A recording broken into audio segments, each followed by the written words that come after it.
নমস্কার বন্ধুরা, কেমন আছেন আপনারা সবাই? আশা করছি আপনারা সবাই সুস্থ আছেন, ভালো আছেন। অন্যান্য দিনের মতো এমন কিছু ছোট ছোট টিপস শেয়ার করব। আশা করছি টিপস অ্যাপ্লাই করলে প্রত্যেক দিনের কাজ সহজ হবে। প্রথম যে টিপসটি শেয়ার করছি, একটি বোতল নিয়ে নিয়েছি। সাঁড়াশির হ্যান্ডেল এখানে ব্যবহার করতে হবে। একটি ছুরিকে গরম করে নিয়ে বোতলটার মাঝ বরাবর এইভাবে কেটে নেব। আর নিচের অংশের কিছুটা জায়গা আমাদের এইভাবে জোড়া রাখতে লাগবে। এই দেখুন, ঠিক এইভাবে পুরোটা এখানে আমি কেটে নিচ্ছি। আপনারা চাইলে জোড়া রেখেও কাজটি করতে পারেন, তা আমি পুরোটাই কেটে নিলাম। তারপর সাঁড়াশির হ্যান্ডেলটাকে ভালো করে গরম করে নিয়েছি। আর সাঁড়াশির হ্যান্ডেলটাকে গরম করে নিয়ে ঠিক বোতলটার মাঝখানে এইভাবে গোল করে কেটে নিয়েছি। এই দেখুন, একটু বড় করে কাটতে হবে। আমাদের বাড়িতে পুরনো যে এই ধরনের জাঙ্গিয়া প্যান্ট থাকে সেটা ব্যবহার করব এখানে আমি। বোতলটার ঠিক মাঝখানে আমি এখানে জাঙ্গিয়া নিয়েছি সাদা কালারের, ভাঁজ করে নিলাম। দুপাশ দিয়ে এইভাবে সুতোর সাহায্যে সেলাই করে নিচ্ছি। এইভাবে সেলাই করে নিলে অনেক দিন টেকসই হবে, সহজে এটা নষ্ট হবে না। দেখুন, দুপাশ আমার এভাবে সেলাই করা হয়ে গেছে, বোতলটা রেডি হয়ে গেছে। এবার একটি আমি এই ধরনের লাঠি নিয়ে নিয়েছি।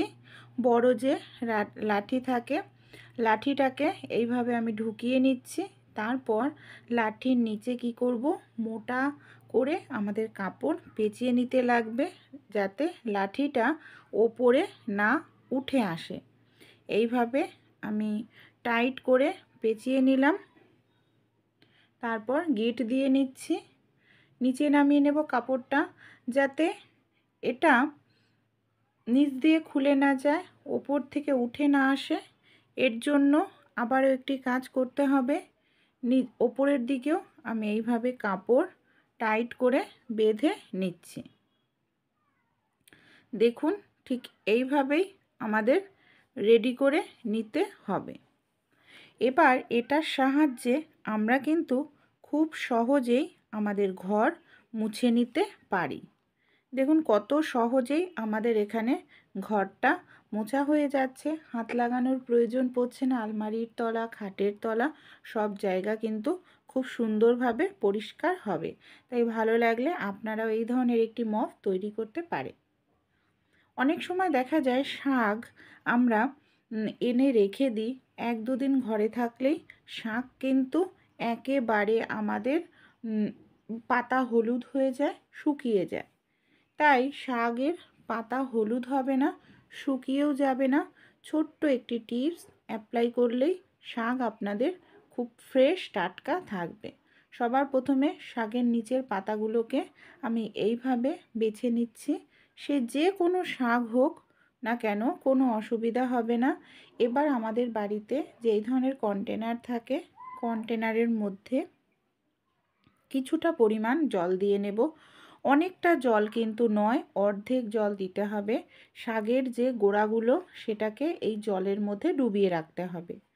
এইভাবে ডুবিয়ে যদি রাখা যায় তাহলে দেখবেন আপনাদের শাক একেবারে টাটকা ফ্রেশ থাকবে। 2 দিন পর্যন্ত ফ্রিজে রাখার প্রয়োজন পড়বে না। যখন আপনাদের রান্না করার প্রয়োজন তখন আপনারা শাকটা কেটে রান্না করতে পারবেন। পাতাও কিন্তু আপনাদের হলুদ হবে না। ভালো লাগলে আইডিয়াটি ট্রাই করে অবশ্যই দেখবেন। পরের যে টিপসটি শেয়ার করব, আমরা ফোনে অনেক সময় মুভি, কার্টুন এই জাতীয় জিনিস কিন্তু দেখেই থাকি। আমাদের বাড়িতে অনেকেরই আমাদের কাছে দেখা যায় ফোনের স্ট্যান্ড থাকে না। তাই ফোনের স্ট্যান্ড না থাকলেও সমস্যা নেই। আমাদের কম বেশি প্রত্যেকের বাড়িতেই কিন্তু চুলের ক্লিপ থাকে, এই ধরনের ক্লিপগুলো। এই ধরনের ক্লিপের সাহায্যে আমরা কিন্তু খুব সুন্দর ফোনের স্ট্যান্ড হিসাবে ব্যবহার করতে পারি। এর মধ্যে ফোনটাকে আমরা যদি ক্লিপ লাগিয়ে রাখি তাহলে ফোনটা পড়েও যাবে না। হাতে নিয়ে ফোনটা দেখার কিন্তু কোনো রকম প্রয়োজন পড়বে না। এই দেখুন, এইভাবে আপনারা যে কোনো জায়গায় ফোনটাকে রাখতে পারেন। বাচ্চাদের হাতে দেওয়ার প্রয়োজন পড়বে না, কার্টুন বাচ্চারা চালিয়ে দেখতে পারবে, আমরাও মুভি টুভি দেখতে পারবো। তাই যদি না থাকে ফোনের স্ট্যান্ড, তখনই এই টিপসটি আপনারা ট্রাই করে দেখতে পারেন ভালো লাগলে। পরের যে টিপসটি শেয়ার করব, অনেক সময় দেখা যায় আমরা অনেকটা পরিমাণ হয়তো মাছ কিনে নিয়ে আসি, অতটা মাছ হয়তো আমরা রান্না করি না, আমরা কি করি আবার ফ্রিজের মধ্যে রেখে দিই। কিন্তু সমস্যাটা কি হয়, ফ্রিজের মধ্যে রেখে দিলে মাছগুলো না খুব দ্রুত তাড়াতাড়ি বরফ জমে যায় এই ধরনের কন্টেনারের মধ্যে যদি আমরা রাখি। তাই কিভাবে রাখলে কন্টেনারের মধ্যে মাছে বরফ জমবে না, এর জন্য ছোট্ট একটি টিপস আমাদের অ্যাপ্লাই করতে হবে। এখানে আমি নিয়ে নেব একটি জিনিস, সেটা হলো আমাদের প্রত্যেকের রান্নাঘরে যে জিনিসটা থাকে সেটা হলো তেল। রিফাইন তেল সামান্য পরিমাণ একটু নিয়ে নিচ্ছে। অবশ্যই সর্ষের তেল নেবেন না, অনেক সময় মাছে গন্ধ হয়ে যায় সর্ষের তেলের। রিফাইন তেল নিয়ে 1 সপ্তাহ রেখে দিন, দেখবেন আপনাদের মাছে অতিরিক্ত বরফ কিন্তু কোনোভাবেই জমবে না। আর এইভাবে রাখলে মাছে বরফ যেমন কম জমবে, এতে কি হবে, যখন মাছ প্রয়োজন সঙ্গে সঙ্গে বের করেই আপনারা রান্না করতে পারবেন। অনেক সময় দেখা যায় আমরা কোনো কিছু ভাজাভাজি করতে যাই, দেখা যায় আমাদের যে কড়াইতে তেল আমরা বুঝতে পারি না ঠিকমতো গরম হয়েছে কিনা। কাঠের যে এই ধরনের হাতা প্যাচুলার থাকে, আপনারা তেলের উপরে দিয়ে দিন, দেখুন তেলটা কোনো রকম বুদবুদ উঠছে না, তেলটা গরম হয়নি। কিছু সময় অপেক্ষা করেন, তারপর দেবেন, এই দেখুন এখন কিন্তু তেলের মধ্যে বুদবুদ উঠছে, এমনকি তেলটা আমাদের কোনো কিছু ভাজা করার জন্য পারফেক্ট গরম কিন্তু হয়ে গেছে। দেখেই বুঝতে পারছেন। এবার আমরা যদি লুচি, মাছ, কোনো রকম পকোড়া এই জাতীয় জিনিস ভাজতে নিই তেলে, তাহলে কিন্তু খুব সুন্দরভাবে ভাজাটা হবে, এমনকি কড়াইতেও লেগে যাবে না। দেখুন আমি লুচি ভেজে এখানে আপনাদের দেখাচ্ছি, লুচিটা কত সুন্দর এখানে আমার ফুলকো ফুলকো হয়েছে।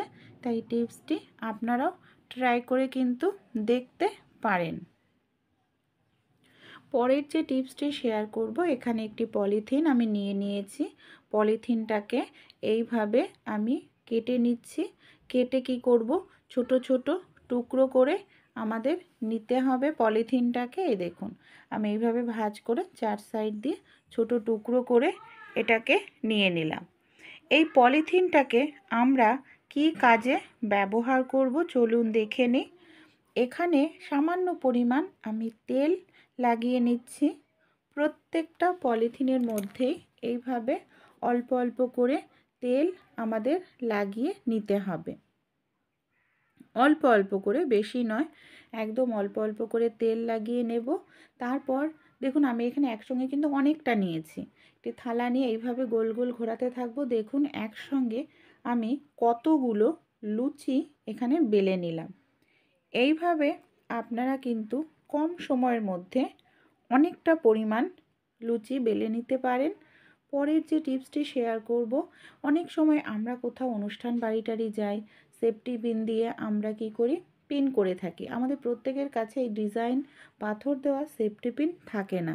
সেক্ষেত্রে আমরা যদি সুন্দর করে সেফটি পিন দিয়ে একটু ডিজাইন পিন করি, তাহলে কিন্তু দেখতেও খুব ভালো লাগবে।